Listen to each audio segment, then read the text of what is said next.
Mga residente og pera nga sakop han sanggunihang pang barangay, han Brgy Cagusoan, grupo han Homonhon Environment Rescuers Organizations nagpahigayon hinusa nga pagmarcha og pagpadanga ten ira panawagan ngadton mga magbabalaod han bungto nga pamatian adton ira yana dako nga iginaatob nga krisis hin tubig o kakulangan hin tubig ha ira barangay.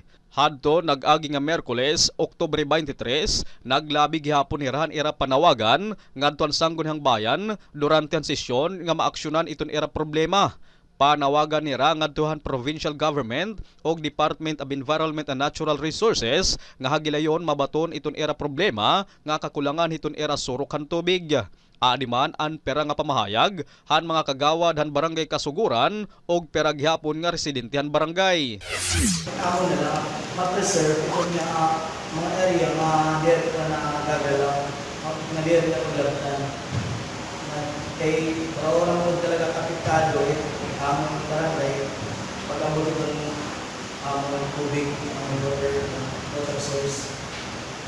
Kung parang namon makibulit talaga kayo as sanggunian kaya. Pareho din tanawin na para magkamiada rin mo kayo ng agreement ng mga kaminasa rin na ayaw kang pagmina. Kaya nilali yung kontrata kaya. Itahon lang punta nga magkamiada kung tayo sa makasabutan nga bisan punta himo ito na sanggunian barangay, sanggunian bayan, nga yung sanggunian pandalaligan. Waray kasama ikulor sa mga may company. Napasunod pa kung tama-tawang mo. Hindi kasakay namin, interest ko yung nasa nga bisan po natin bawi at hindi namin na we are actually sympathetic itong kausap itong mga nagakagusuan. Kasi nga bisan po mga barangay, especially those affected by the living conditions na napumulay electric building.